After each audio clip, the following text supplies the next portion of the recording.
Halo guys, kembali lagi di Babol. Kita mau bahas match kemarin antara Liverpool dan juga Sheffield United yang Liverpool berhasil menang 2-1. Dan setelah match itu ada big match dari tim papan tengah yaitu Chelsea melawan Man United.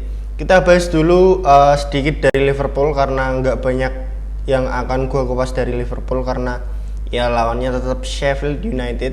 Mereka menang 2-1. Dan ya permainannya Liverpool musim ini kita semua tahu nggak cukup bagus, tapi ya ups and down, nggak selalu main bagus, tapi mereka tetap bisa kill the game dan mereka tetap bisa meraih kemenangan ketika mereka diharuskan untuk meraih kemenangan. Dan tadi malam bermain cukup solid as a team, tapi mereka nggak yang superior banget. Bahkan gol kemenangan jatuh dari McAllister yang itu terjadi di menit 80-an. Sementara gol dari Nunes adalah bukan dari sebuah set play namun blunder yang dilakukan oleh kiper Sheffield United. Mereka nyaris imbang tapi beruntung karena kualitas pemain dan juga individual skill yang dimiliki oleh para pemain Liverpool ini, terutama di lini depan, itu sangat cukup bisa membantu untuk meraih kemenangan. Jadi mereka layak menang karena Sheffield pun mainnya nggak banget terlalu, ya pemainnya begitu sangat mediocre, passing aja sering ngawur, bahkan decision making dan juga organisasi permainan mereka tidak begitu terlihat. Maka nggak heran kalau musim ini mereka akan terdegradasi ya. Jadi ya easy game buat Liverpool, seharusnya mereka bisa mencetak 3-4 gol tapi nggak dilakukan. Mereka tidak sedikit ngegas karena kemarin kan bermain di midweek ya, dan weekend nanti masih ada match lagi. Nah, untuk tim-tim yang bermain di kompetisi Eropa seperti Liverpool meskipun di Europa League dan juga Arsenal City yang masih di midweek minggu depan nanti mereka akan bermain di Championship. Namun sebelum itu di weekend nanti mereka akan bermain lagi. Jadi jarak antar satu pertandingan dengan dua pertandingan ke depan itu hanya 2-3 hari. Bahkan Arsenal kemarin setelah melawan Luton Town, nanti malam mereka bermain lagi melawan Brighton.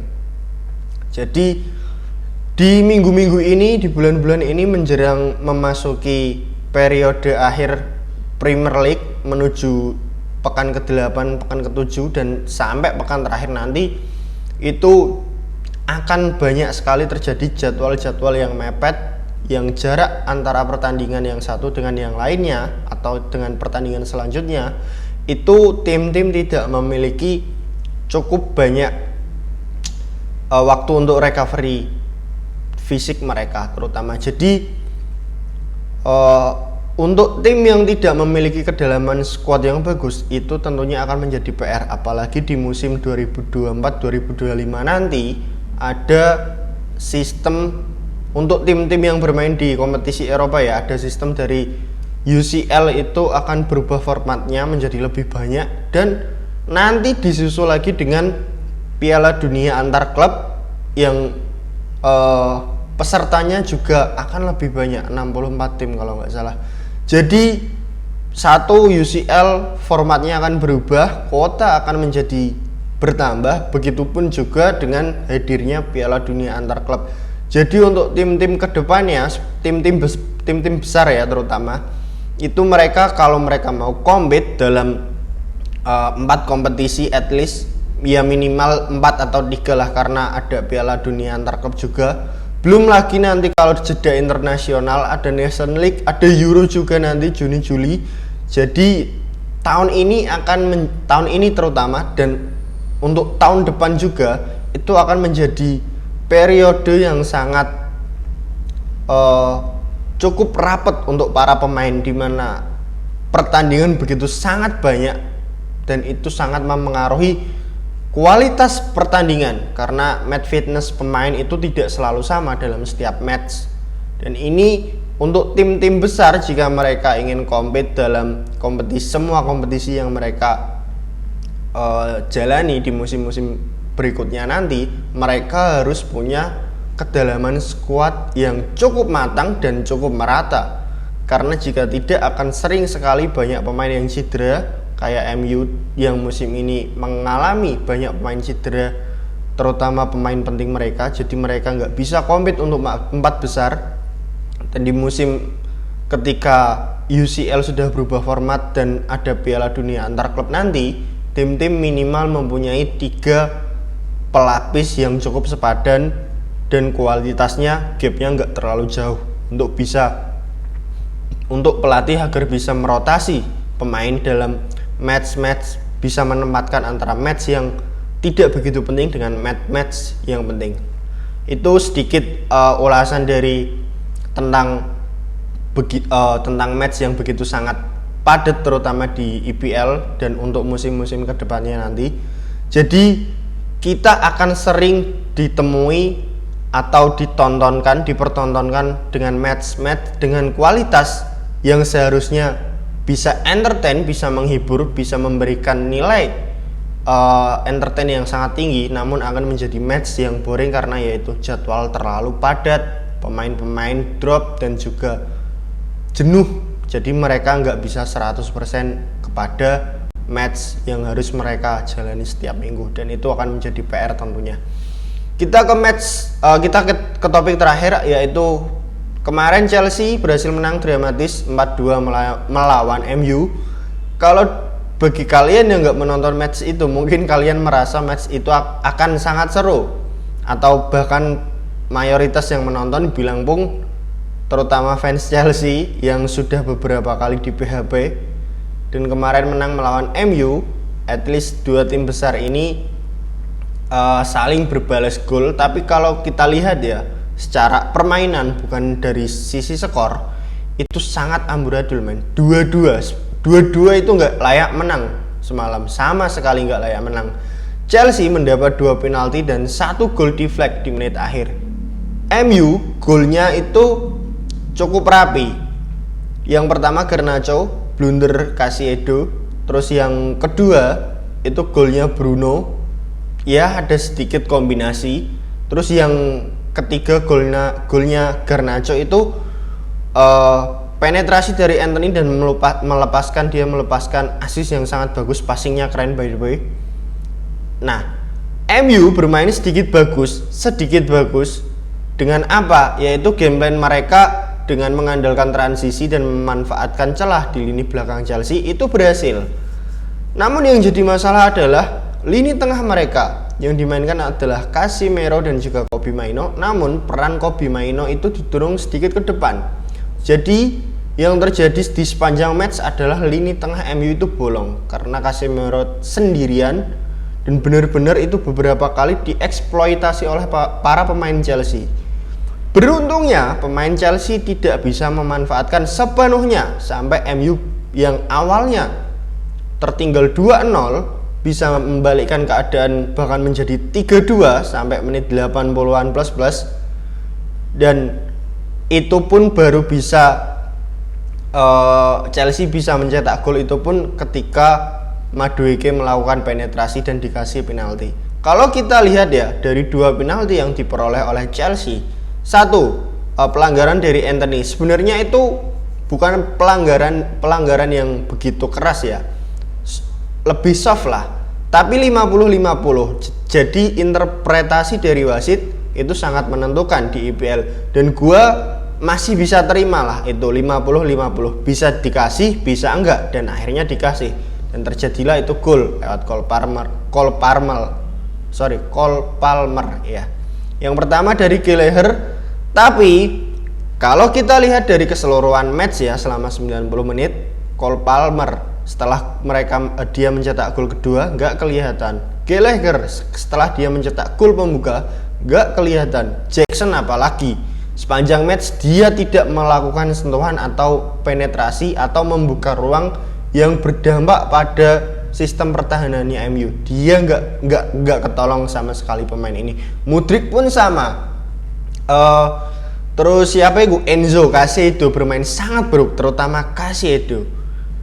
Mereka itu ya 2 pemain dengan nilai fantastis 100 juta plus, tapi yang mereka tawarkan di lapangan tidak seperti apa yang Chelsea beli dari klub mereka sebelumnya, dan itu sangat menyedihkan sekali. Padahal MU bermain juga nggak bagus, tapi nggak bisa dimanfaatkan oleh Chelsea. Ya seharusnya MU kalau mereka lebih ini adalah kesalahannya Ten Hag ya, dia menarik Garnacho, memasukkan Rashford. Harusnya Rashford itu semalam tidak bermain. Kalaupun dia bermain, harusnya itu lebih baik dia dari kiri, Højlund yang tidak ditarik. Kalau ditarik pun kalau Højlund yang tetap main, at least dia bisa membantu untuk pressing ke depan dan memberikan pressure. Sementara Rashford semalam ketika dia diberikan kesempatan, gila men, dia itu tidak mau ngepress, tidak mau merebut bola, tidak ikut defense, track backnya sangat buruk, bahkan gak lari sama sekali men. Dia jogging, benar-benar jogging. Ada pemain Chelsea di depannya jarak setengah meter itu gak dia rebut, dia cuma jogging aja. Udah fucked up lah pemain ini. Ya gua rasa dan gua harap Rashford di musim depan dia harus dijual. Dia nggak bisa kayak gini terus, dan ini akan menjadikan beban untuk tim, untuk teman-teman dia, untuk pelatih juga.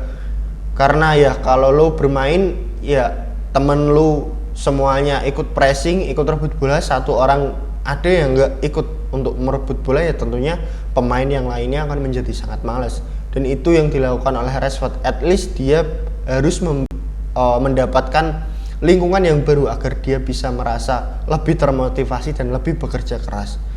Dan satu lagi kesalahan Ten Hag adalah dia menarik Casemiro dan digantikan oleh Scott McTominay. Dari awal itu lini tengah MU sudah sangat bolong, sangat bolong. Banyak ruang sekali yang ditinggalkan di lini tengah MU, dan dia tarik Casemiro, yang dimasukkan adalah McTominay. Ya kita tahulah McTominay kalau dia bermain di tengah seperti apa, posisinya selalu hilang. Dan itu pun terjadi. Gol yang diciptakan oleh Palmer, pelanggaran dari Dalot oleh yang tercipta dari Noni Madueke yang dilanggar oleh Dalot, itu juga kan sebenarnya soft. Harusnya itu dicek VAR wasit dan harusnya itu nggak dikasih. Sementara gol ketiga itu deflect. Kalau kalian lihat defense-nya Dalot itu posisinya itu dia itu udah salah. Dia posisi badan ketika mau nutup pergerakan dari Madueke itu ada ruang sekitar 5 cm di sisi kiri Dalot. Karena posisi badan dia salah, ini mungkin karena faktor kelelahan ya, stamina. Sudah memasuki menit akhir, stamina turun dan konsentrasi dari pemain itu pun turun, dan itu sangat kelihatan ketika Dalot melakukan defense untuk mengcover Madueke, yang akhirnya bisa dimanfaatkan oleh Madueke. Dia switch ke kanan dan dia masuk ke dalam. Dalot sudah kalah langkah dan akhirnya dia mencoba untuk berusaha memaksa masuk, dan akhirnya dia jatuh dan ada sedikit dorongan, tapi ya dorongannya begitu sangat soft banget men, dan harusnya itu nggak dikasih ya. Kalau yang pertama gue masih paham, yang kedua itu definitely harusnya nggak dikasih. Tapi ya seperti itulah wasit-wasit di Liga Inggris. Dan MU untuk kesekian kalinya mereka tidak berhasil meraih kemenangan murni karena luck. Karena di laga ini Chelsea lebih diuntungkan dari keputusan wasit, luck, dan juga gol jatuh dari langit dari defect dari Cole Palmer tersebut. Satu yang gua poin plus dari MU adalah Anthony kemarin bermain sangat luar biasa. Dia bekerja keras, berkontribusi untuk tim, dan dia memberikan etos kerja yang sangat bagus dan memberikan dampak yang cukup bagus. Kalau dia bisa bermain seperti ini terus, ya dia akan lebih sering diberi kesempatan dan dia harus membuktikan seperti match kemarin. Oke, nanti malam ada match dari IPL lagi. Chelsea Arsenal, City akan bermain lagi. Chelsea besoknya dan City Arsenal akan bermain lagi. Besoknya juga Liverpool akan bermain. Oke, sementara itu dulu. Thanks for watching.